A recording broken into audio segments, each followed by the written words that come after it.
नमस्कार। रिपब्लिक भारत के digital platform में स्वागत है आपका और आपके साथ मैं हूं श्वेता त्रिपाठी।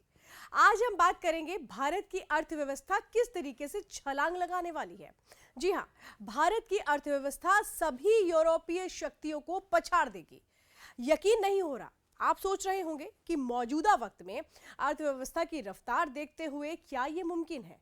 क्योंकि लगातार देश ने जिस तरह से कोरोना काल में मुश्किलों को देखा, कोरोना काल की चुनौतियां कम नहीं थी और इस बीच अर्थव्यवस्था की जो रफ्तार है वो किस तरीके से सुस्त हो चुकी थी, अर्थव्यवस्था पटरी से उतर चुकी थी। और सिर्फ भारत ही नहीं बल्कि तमाम ऐसे देश जो कोरोना की जद में आए, बल्कि पूरी दुनिया ही कोरोना की जद में आई और इसके बाद हर एक देश की अर्थव्यवस्था का यही हाल हो गया।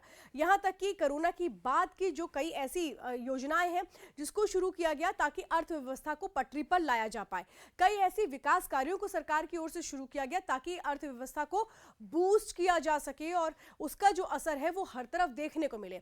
और सरकार की यही जो कदम है ये अब धीरे धीरे एक बड़े नतीजे में भी तब्दील होंगे। लेकिन जैसा मैंने भी आपको कहा कि 2031 तक भारत यूरोपीय शक्तियों को पीछे छोड़ देगा और एक अनुमान जो लगाया जा रहा है उसके मुताबिक हम कई चीजों को आज आपको बताने जा रहे हैं। और चलिए अब आपको बताते हैं उस अनुमान के बारे में जो भारत की अर्थव्यवस्था को लेकर के लगाया गया है। यह अनुमान लगाया है वर्ल्ड इकोनॉमिक लीग ने, जिसके मुताबिक भारत 2031 में तीसरी सबसे बड़ी अर्थव्यवस्था बनने के लिए सभी यूरोपीय शक्तियों को पछाड़ देगा। यानी भारत की जो अर्थव्यवस्था है वो रफ्तार के साथ आगे बढ़ेगी। आपको बताते हैं कि भारत अगले साल यानी कि 2022 में किस देश को पछाड़ेगा? फ्रांस को। इसके बाद 2023 में किस देश को पछाड़ेगा? ब्रिटेन को। ब्रिटेन से आगे निकल करके अगर 2023 के अनुमान को हम देखें तो दुनिया की छठी सबसे बड़ी अर्थव्यवस्था के रूप में भारत अपना स्थान हासिल करने के लिए जो कोशिशें हैं वो लगातार कर रहा है।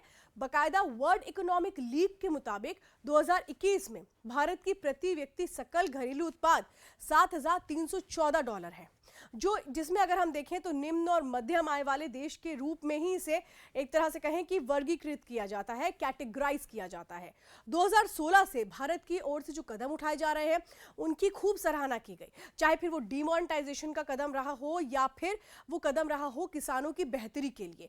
आर्थिक विकास दर को किस तरीके से इन कदमों ने मजबूत किया और आर्थिक विकास दर को प्राप्त करने के लिए, हासिल करने के लिए जो प्रतिबद्धता का वादा है वो इसमें नजर आता है। ये कहना है वेल का।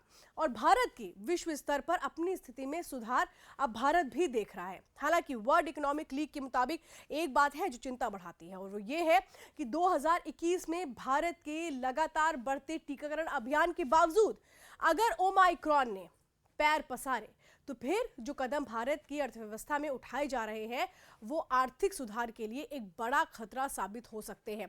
और ऐसे में अब सवाल यही है कि कोरोना की चुनौतियों के बाद जो कोशिशें सरकार की ओर से की जा रही हैं, अगर ओमाइक्रॉन का खतरा इस तरीके से बढ़ता चला गया तो कहीं ऐसा ना हो वो उस रफ्तार को वो सुस्त कर दे और फिर से वो जो प्रयास है वो नए सिरे से करने की ओर भारत को आगे बढ़ना पड़े।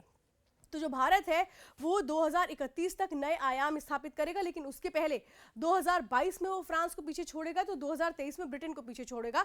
आप ही समझिए बड़ी अर्थव्यवस्थाएं हैं और अगर बड़ी अर्थव्यवस्थाओं में भारत जैसी डेवलपिंग यानी कि विकासशील देश अपने आप को स्थापित कर रहा है इतनी बड़ी आबादी के बीच में, तो ये एक किसी चुनौती से कम नहीं था। हालांकि सरकार और प्रधानमंत्री नरेंद्र मोदी ने साफ तौर पर कहा था कि किस तरीके से भारत को वैश्विक स्तर पर आर्थिक तौर पर मजबूत करना है और इसके लिए हम लगातार कदम उठा रहे हैं। हालांकि कोरोना के बाद से अगर हम देखें तो इंटरनेशनल रेटिंग्स जो सामने आई हैं उसमें भी भारत की बेहतरी के संकेत मिले हैं।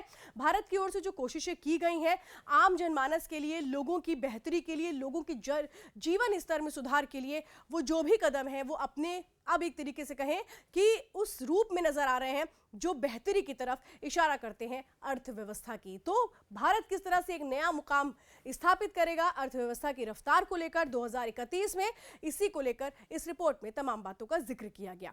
फिलहाल मेरे साथ डिजिटल प्लेटफॉर्म में जुड़ने के लिए बहुत बहुत धन्यवाद।